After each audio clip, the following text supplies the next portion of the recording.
삼간택이 치러지는 대전 앞마당엔 숨소리마저 얼어붙은 정적이 내려앉았다.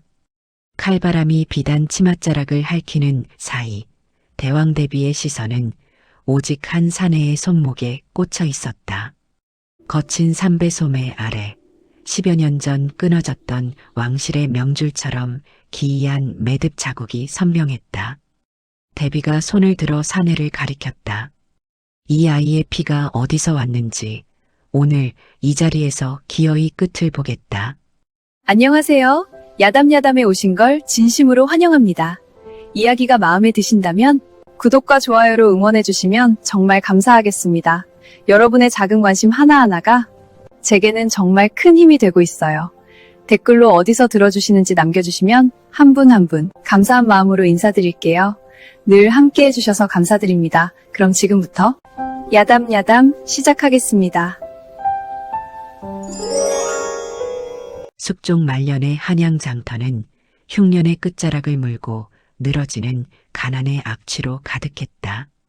비릿한 생선 냄새와 말라붙은 오물 냄새가 뒤섞여 숨을 들이쉴 때마다 목구멍이 쓴맛으로 젖었다. 설아는 그 장터 한복판에서 거친 가마니를 어깨에 걸치고 쌀자루를 옮기고 물동이를 나르며 하루를 버텼다. 한때 문장으로 이름 높던 수찬 윤정국의 딸이라기엔 그녀의 행색은 차마 눈 뜨고 보기 민망할 정도였다.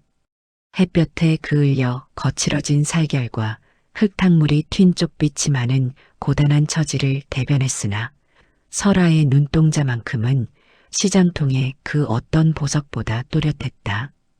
장돌뱅이들이 수군거렸다. 전연이 그 역적 집안 딸이라지. 즉 피는 못 속이지. 그 말이 칼처럼 날아와도 설아는 입술을 꾹 다물었다. 억울함을 토하면 배가 부르지 않았다. 억울함을 외치면 밤잠이 따뜻해지지 않았다. 설아는 다만 하루를 더 살아낼 힘을 모았다. 소인은 바닥에서 살아도 아비의 이름까지 바닥에 버리진 않겠사옵니다. 설아는 매일 아침 장터로 나서며 이 말을 주문처럼 되뇌었다. 누군가 들으면 웃을 말일지 몰라도 설아에게는 숨을 이어주는 끈이었다. 그날도 품팔이를 마치고 돌아오는 길, 설아는 얇은 삼배 저고리 안쪽으로 손을 넣어 붉은 허리끈을 만졌다. 그 감촉이 손끝에 닿자 가슴 한가운데가 잠시나마 덜 흔들렸다. 아비와 어미의 숨결이 거기에 남아있는 듯했다. 장터 끝자락 설아를 걷어준 노파가 설아를 불러세웠다. 아가, 내 눈이 오늘따라 어둡다. 무슨 일이냐? 설아는 고개를 흔들었다. 말하면 화가 될까 두려웠다. 그러나 노파는 이미 알고 있었다. 이 아이가 숨기는 것이 있다는 것을. 설아는 품속의 붉은 비단 허리끈을 매만졌다.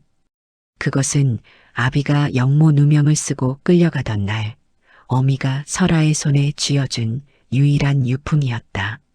그날 어미의 손은 말라붙은 나뭇가지처럼 떨렸고 눈빛만은 꺼지지 않는 등불처럼 또렷했다.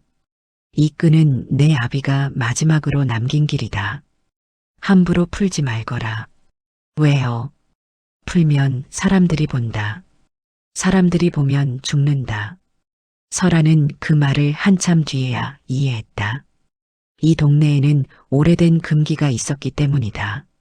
그 쪽지를 본 자가 늘 죽었다는 소문이 돌았다. 누가 보았고 어떻게 죽었는지 말만 꺼내도 재앙이 붙는다는 소문이었다. 처음에는 그저 허튼 소리라 여겼다. 하지만 실제로도 종이에 눈길을 준 사람들 가운데 몇몇은 어느 날 흔적 없이 사라졌다. 도랑에서 떠오르기도 했고 불에 그을린 채 발견되기도 했다. 사람들은 입을 막고 고개를 돌렸다. 보고도 못 본 척, 들었어도 못 들은 척했다. 살아남는 법이 그뿐이라 믿는 듯했다. 설아는 당숙모의 집에서 자랐다. 아니, 자랐다고 하기엔 너무 모질었다. 종들과 밥상도 함께하지 못했고 밤에는 부엌 옆 좁은 광에서 기침을 삼키며 잠들었다. 당숙모는 설아가 가져온 품돈을 낚아채며 침을 뱉었다. 역적의 피를 이어받은 년이 끈질기게도 살아남는구나. 설아는 참았다. 참는 것이 약한 것이 아니라는 것을 알았다. 참음은 살아남음이었다. 그리고 언젠가 그 참음이 칼로 바뀔 날이 올지도 모른다고 믿었다. 어미의 유언이 설아를 붙들었다. 부디 바르게 살아라. 하늘이 보고 계신다. 설아는 하늘을 믿었다기보다 믿지 않으면 무너질 것 같아서 믿었다. 궁궐안은 또 다른 폭풍이 꿈틀거렸다. 겉으로는 평온해 보이는 대전도 발 아래에서는 칼날이 서로를 갈아대는 소리가 끊이지 않았다. 노론의 세도는 날로 기세를 올렸고 소론의 숨은 날로 가늘어졌다. 왕실은 권세가들의 소나기에서 한 발씩 밀려나고 있었다. 대왕대비는 그 모든 것을 보며 침묵했다. 침묵은 약함이 아니라 칼집이었다. 대비는 세자의 간택을 빌미로 사라진 왕실의 혈맥을 다시 세상에 꺼내려 했다. 10여 년 전 권력의 암투 속에서 원손 하나가 사라졌다. 죽었다고 기록되었으나 대비는 믿지 않았다. 믿을 수 없었다. 그 아이가 죽었다면 왕실의 숨줄도 함께 끊겼기 때문이다. 대비는 곁사람들에게 단호히 일렀다. 신분을 가리지 말고 단자를 올리게 하라. 혼례는 핑계여 사람의 속을 보려 함이니라. 궁녀들이 고개를 숙였다. 대비의 눈빛은 매서웠다. 부드러운 말로는 결코 이길 수 없는 판이었다. 이 판은 피로 닦아야 했다. 금영이 한양의 골목, 장터, 그리고 설아의 손에까지 닿았다. 설아는 단자를 받아들고 한참을 서 있었다. 손끝이 저려왔다. 세상을 향해 닫혀있던 문이 갑자기 열리는 소리 같았다. 그러나 그 문 너머는 꽃밭이 아니라 칼밭일 것이 분명했다. 간택 단자가 설아에게 이르자 한양은 들끓었다. 거지 처녀가 대궐 문턱을 넘는다고. 역적 집안 피가 궁에 들어오면 나라가 썩는다. 사람들의 조롱은 설아의 등을 떠미는 채찍이었다. 당숙모는 단자를 찢어버리려 했다. 내가 감히 대궐로 간다고. 설아는 단자를 품에 넣고 낮게 말했다. 소인은 가겠사옵니다. 죽고 싶으냐? 살고 싶사옵니다. 허나 사람답게 살고 싶사옵니다. 설아는 누런 삼배 저고리를 주워 입었다. 비단은커녕 구멍난 집신이 전부였으나 붉은 허리끈만은 안감 깊숙이 숨겨 단단히 묶었다. 허리끈을 매는 순간 어미의 손길이 다시 손목을 잡는 듯했다. 설아는 거울 앞에서 자신을 보았다. 초라했다. 그러나 눈빛만은 초라하지 않았다. 옷이 소인을 가릴 수는 있어도 소인의 아비가 남긴 이름까지 가릴 수는 없사옵니다. 설아는 칼바람을 뚫고 대궐로 향했다. 뒤에서는 누군가 돌을 던지는 소리도 들렸고 누군가는 침을 뱉었다. 설아는 등을 곧게 폈다. 등을 굽히면 평생 굽힐 것 같았다. 대궐 문 앞 팔도에서 모인 화려한 가마들이 줄지어 섰다. 향내가 바람을 타고 흘러나왔고 비단 치맛자락이 물결처럼 번졌다. 그 속에서 설아의 삼배는 더욱 누추해 보였다. 규수들이 수군거렸다. 저게 뭐냐? 장터에서 굴러온 연이로다. 그때였다. 비단 물결 사이로 페랭이를 눌러 쓴 괴상한 사내가 나타났다. 거친 검은 도포, 때 묻은 집신, 삼배 소매의 결이 성그렀다. 그러나 이상하게도 그의 걸음과 절차는 흐트러짐이 없었다. 문지기 앞에 이르러 절을 올릴 때 허리의 각도는 군더더기 없이 정확했다. 서민 흉내를 내는 듯 거칠게 말하다가도 말끝의 매무새가 단정했다. 규수들이 낄낄대자 사내가 낮게 말했다. 대궐 문턱이 높다 하나 사람 마음의 문턱이 더 높구나. 그 목소리는 낮았으나 마당 바닥을 울렸다. 설아는 본능적으로 깨달았다. 저 산에 또한 자신처럼 무언가를 숨긴 채 사지로 들어온 사람임을. 두 사람의 시선이 마주친 순간 대궐의 문이 육중한 소리를 내며 열렸다. 설아는 속으로 생각했다. 저 문이 열리는 소리는 내 목숨의 문도 함께 열리는 소리라고. 초간택의 마당은 비단으로 넘실거렸으나 그 속은 서로를 짓밟는 도끼로 가득했다. 웃음소리는 달콤했으나 끝은 날카로웠다. 권세가 대감의 딸 정나는 설아를 보자 금사부채로 코를 막았다. 어디서 분뇨 냄새가 진동하는가 했더니 장터의 거지가 여기까지 기어들어왔구나. 주변 교수들이 웃으며 설아를 툭툭 건드렸다. 누군가는 일부러 설아의 집신을 발로 밟아 넘어뜨렸다. 설아는 바닥에 고꾸라졌다. 흙먼지가 뺨에 달라붙었다. 순간 가슴속에서 뜨거운 것이 치밀었으나 설아는 참았다. 여기서 울면 이들은 더 즐길 것이다.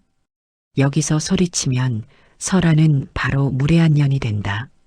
손이 떨렸으되 설아는 얘를 놓치지 않았다. 천천히 일어나 옷자락을 털며 고개를 숙였다. 소인이 비록 삼배를 입었으나 예법까지 누더기는 아니옵니다. 아가씨의 연분홍 저고리가 그 고운 입에서 나오는 도끼까지 가려주진 못하는 듯 하옵니다. 정난의 얼굴이 굳었다. 그 말은 비단을 찢는 칼날 같았다. 정난은 손을 내렸다. 정난 뒤에서 정난의 아비가 붙여둔 호위 무사가 한 걸음 나왔다. 그 무사의 눈에는 웃음이 없었다. 돈과 명령만 있었다. 마당 한쪽에서는 거지 도령이 그 광경을 가만히 지켜보고 있었다. 패랭이 아래 눈빛이 잠깐 빛났다. 설아는 그 눈빛이 말하지 말라가 아니라 버텨라임을 알 것 같았다. 정난이 차갑게 명했다. 전연의 입을 막아라. 호위 무사가 설아의 어깨를 낚아채 주먹을 쳐들었다. 주먹이 공기를 가르며 떨어질 때 설아는 본능적으로 눈을 감았다. 뺨에 닿을 충격이 상상만으로도 뼈를 울렸다. 그 찰나 거지 도령이 바닥에 마른 나뭇가지를 집어들었다. 귀한 대전 마당에 헛소리가 이리 요란하니 듣기 거북하구나. 도령의 말이 떨어지는 순간 마당의 바람이 잠깐 멈춘 듯했다. 도령의 손끝이 무사의 손목 한 곳을 정확히 찍었다. 무사의 팔이 굳더니 주먹이 허공에서 멈췄다. 도령은 설아를 등 뒤로 당겨 세우고 어깨로 무사의 가슴팍을 들이받았다. 마른 장작이 일시에 쪼개지듯 뼈마디가 울렸다. 거구가 돌바닥에 처박히며 먼지가 솟았고 무사는 검붉은 피를 토해냈다. 규수들이 비명을 질렀다. 정난은 한 발 물러섰다. 그 순간 정난의 비단이 아무리 화려해도 설아의 눈에는 누더기처럼 보였다. 권세의 비단은 사람을 높이는 것이 아니라 사람의 속을 더 추하게 드러내는 옷이었다. 도령은 나뭇가지를 툭 던지며 패랭이를 눌렀었다. 대궐 바닥이 그리도 따스하더냐. 그 말이 조롱인지 경고인지 아무도 감히 묻지 못했다. 발 뒤에서 지켜보던 대왕대비의 눈이 떨렸다. 저 도령의 몸짓은 길거리 싸움꾼의 것이 아니었다. 궁의 호위들이 쓰는 결, 왕실 사람만이 익힐 법한 가락이 숨어 있었다. 대비는 속으로 오래전 기억을 끌어올렸다. 성 밖으로 빼돌려야 했던 어린 원손, 그 아이의 손목에 매어 있던 끈, 그리고 끈이 오래 묶이면 살갗에 남는 자국. 대비의 가슴이 철렁 내려앉았다. 저 손목 자국은 바로 그때의 자국과 닮아 있었다. 닮았다는 말로는 모자랐다. 마치 같은 끈이 같은 방식으로 같은 살을 눌렀던 듯 자국의 모양이 너무도 분명했다. 대비가 금부도사에게 나직이 이르렀다. 저 사내의 발자국, 숨소리까지 놓치지 말거라. 금부도사는 고개를 숙였다. 명받들겠사옵니다. 궁궐 안에 소문이 기어다녔다. 누군가 혀끝으로 뱀을 풀어놓은 듯 소문은 조용히 퍼져나갔다. 윤씨 여식은 남편을 잡아먹는 살을 타고났다. 거지 도령은 영모무리의 칼잡이다. 둘이 한패라더라. 소문은 사람들의 눈을 바꾸었다. 설아가 지나가면 궁녀들이 자리를 피했고 규수들은 부채로 입을 가렸다. 설아는 아무 말도 못했다. 말하면 말할수록 더 깊이 빠질 판이었다. 최내관은 어둠 속에서 소문을 키웠다. 돈주머니의 무게에 목숨을 맡긴 자였다. 그는 밤에 설아의 처소에 찾아와 낮게 으름장을 놓았다. 해가 뜨기 전에 궁을 나가라. 아니면 내 뿌리까지 뽑아 불사르겠다. 설아는 목이 말라 침을 삼켰다. 그러나 고개는 숙이지 않았다. 다만 손이 떨렸다. 그 떨림이 설아를 더 사람답게 만들었다. 용기란 두려움이 없는 것이 아니라 두려움이 있어도 걸음을 내딛는 것이었다. 공포의 손끝이 차가워질 즈음 거지 도령이 다시 나타났다. 그는 설아의 처소 앞에 떨어진 작은 표식들을 한번 보고는 누군가 이미 이 방을 들여다보았음을 알아챘다. 마치 오래 숨어 살아온 짐승처럼 기척에 민감했다. 도령이 낮게 말했다. 살고 싶거든 나를 멀리하거라. 이곳은 사람이 사는 집이 아니라 서로의 숨통을 끊어먹는 곳이다. 설아는 도령을 똑바로 바라봤다. 소인은 도망치지 않겠사옵니다. 미련한 년. 미련해도 아비의 억울함을 두고 숨을 수는 없사옵니다. 설아는 도령의 손목을 보았다. 매듭 자국이 달빛에 더 선명했다. 그 자국을 보는 순간 설아의 뇌리에도 어린 시절 기억이 스쳤다. 아비 윤정국이 속삭이듯 말하던 밤, 왕실의 어린 핏줄을 살리기 위해 사람들이 무엇을 했는지, 그때 묶였던 끈이 어떤 모양이었는지. 설아는 숨을 삼켰다. 말할 수 없는 것을 본 듯했다. 도령의 눈빛이 처음으로 흔들렸다. 아주 잠깐 사람 냄새가 비쳤다. 설아는 그 틈에서 확신했다. 이 사내는 단순한 거지가 아니다. 이 사내가 숨긴 것은 한 사람의 비밀이 아니라 한 나라의 비밀일 것이다. 재간택의 시제는 뿔이었다. 정나는 화려한 수사로 왕실의 영화를 찬양했다. 글은 곱고 매끄러웠으나 가벼웠다. 바람만 불어도 날아갈 종이꽃 같았다. 설아는 붓을 들고 한참을 멈췄다. 글을 배운 적이 많지 않았다. 글씨는 삐뚤고 손은 거칠었다. 그러나 설아는 숨을 고르고 적었다. 비단은 바람의 펄럭이나 땅속의 거친 뿌리는 흙을 움켜쥐어 나무를 지키나이다. 백성의 손이 나라의 뿌리임을 잊으면 나무는 한 번의 폭풍에도 쓰러질 것이옵니다. 대비는 그 글을 읽고 눈가를 훔쳤다. 화려하지 않되 속이 단단한 문체. 오래전 충신이 올리던 상소의 숨결과 닮아 있었다. 대비의 가슴 속에서 묻어둔 이름이 다시 울렸다. 윤정국. 그 충신의 글은 늘 이러했다. 힘주지 않아도 뼈가 서 있었다. 대비는 속으로 말했다. 윤정국의 피가 아직 꺼지지 않았구나. 그리고 동시에 거지 도령을 향한 의심도 더 단단해졌다. 오늘 밤 궁은 피 냄새가 날 것이다. 대비는 그 냄새를 맡았다. 재간택의 열기가 식기도 전 규수들에게 찻잔이 내려왔다. 그 잔들은 모두 고운 옥빛이었고 김은 향기롭게 올랐다. 그러나 거지 도령에게 올린 잔에서는 국화향 대신 비릿한 쇠뇌가 풍겼다. 설아는 그 냄새를 맡는 순간 심장이 꺼지는 듯했다. 장터에서 숱하게 맡아본 냄새였다. 누군가 독을 섞었을 때 나는 냄새. 설아가 손을 뻗었으나 늦었다. 도령이 잔을 입에 대는 순간 얼굴빛이 순식간에 바뀌었다. 도령의 안색이 흙빛으로 변하며 목을 움켜쥐었다. 속이 불에 타는 듯한 고통에 신음이 새어나왔다. 사람들은 비명을 질렀다. 규수들은 뒤로 물러섰다. 정난의 눈에는 잠깐 만족이 스쳤다. 설아는 달려들어 도령의 명치를 눌러 토하게 했다. 손끝이 떨렸으나 움직임은 멈추지 않았다. 살아야 한다. 이 사내가 죽으면 오늘의 진실도 함께 죽는다. 설아는 이를 악물었다. 마당이 아수라장이 되자 권세가 대감은 기다렸다는 듯 소리쳤다. 저 윤신현이 독을 썼다. 백관들이 술렁였고 내관들이 우왕좌왕했다. 설아는 눈을 들어 대감을 보았다. 그 눈빛은 말하고 있었다. 너를 죽이겠다. 설아는 그 속에서 한 가지를 깨달았다. 이 판은 간택이 아니라 사람을 죽이기 위한 함정이라는 것을.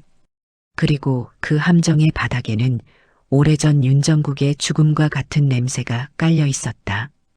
도령은 별궁 깊은 처소로 옮겨졌다. 설아는 밤새 약탕을 다리며 지켰다. 약탕 냄새가 방안을 메웠다. 도령의 이마에는 식은땀이 맺혔고 숨은 얕아졌다. 설아는 수건을 적셔 이마를 닦으며 속삭였다. 죽지 마시옵소서. 아직 끝나지 않았사옵니다. 그때 창호지 밖에서 미세한 발소리가 났다. 발소리는 가볍고 조심스러웠다. 숙련된 자의 걸음이었다. 설아의 목덜미가 서늘해졌다. 권세가 대감이 보낸 자들이다. 칼날이 창호지를 찢고 들어오며 설아의 어깨 끝을 스쳤다. 삼배가 찢기고 피가 번졌다. 설아의 숨이 튀어나왔다. 자객이 침상으로 달려들어 도령의 목을 향해 칼을 내리찍는 순간 도령의 눈이 번쩍 떴다. 도령은 설아의 붉은 허리끈을 낚아채 칼날을 휘감아 꺾었다. 이어 팔꿈치로 자객의 턱 밑을 올려쳤다. 턱뼈가 바스러지는 소리가 방안을 갈랐고 자객은 머리가 깨진 수박처럼 바닥에 처박혔다. 피가 장판 위로 번졌다. 촛불이 흔들렸다. 달빛이 창호지를 타고 들어와 붉은 얼룩을 더 붉게 만들었다.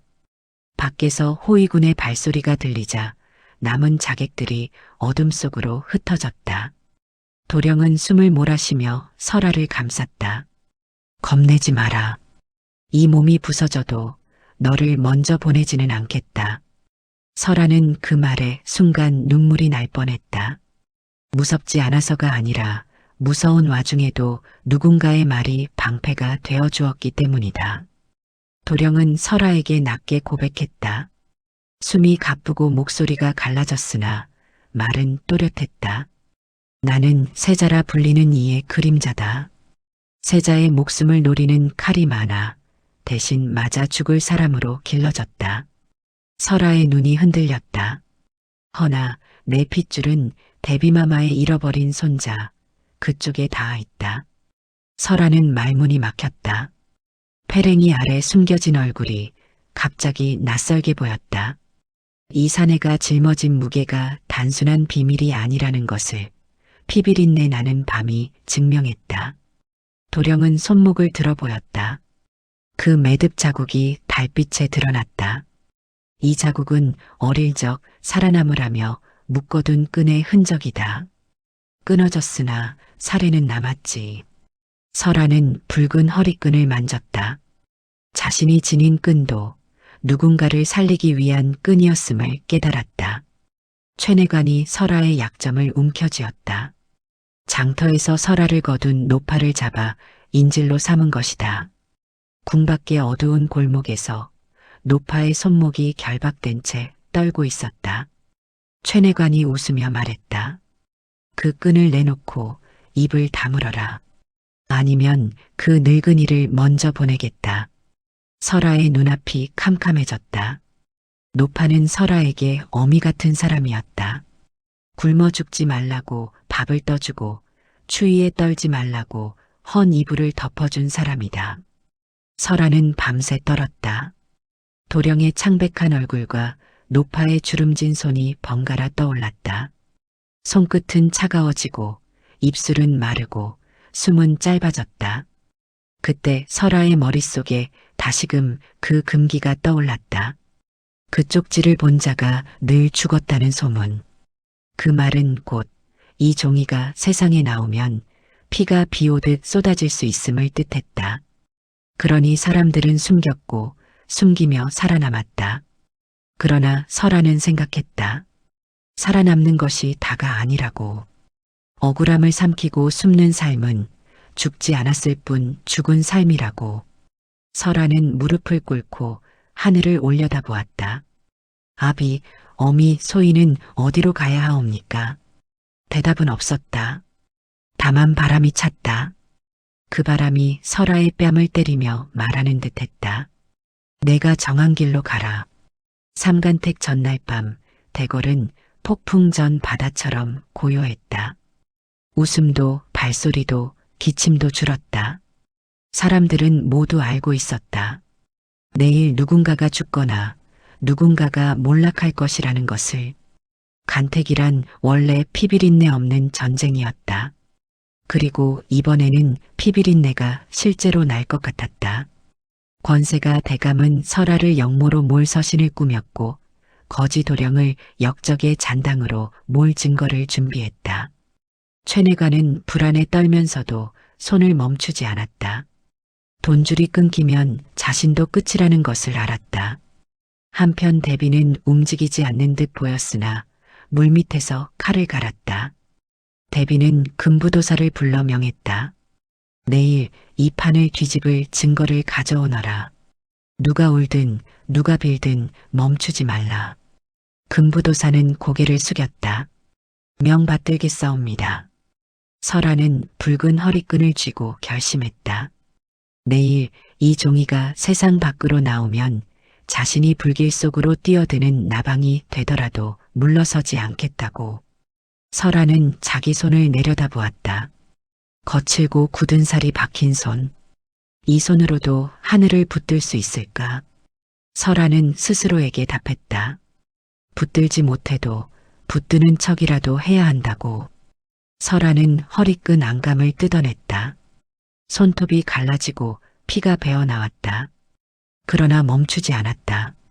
그 안에서 나온 누렇게 바랜 종이 한 장에는 원손을 성 밖으로 빼돌리던 날 대비가 남긴 수결과 윤정국이 적어둔 피의 맹세가 남아 있었다. 글씨는 굳세고 담담했다. 화려하지 않으나 뼈가 있었다. 설아는 종이를 가슴에 품고 말했다. 아비의 뼈가 이 한 장에 남아 있다면 소인의 목숨도 이 한 장에 올리겠사옵니다. 그 말은 다짐이자 유언 같았다. 설아는 문턱을 넘기 전 잠시 멈춰섰다. 쪽지를 본 자가 늘 죽었다는 소문이 다시 머리를 들었다. 설아는 속으로 말했다. 그렇다면 소인이 그 소문을 끝내겠다고. 죽더라도 소문이 아니라 진실로 죽겠다고. 삼간택 마당은 서리빨 같은 침묵이 지배했다.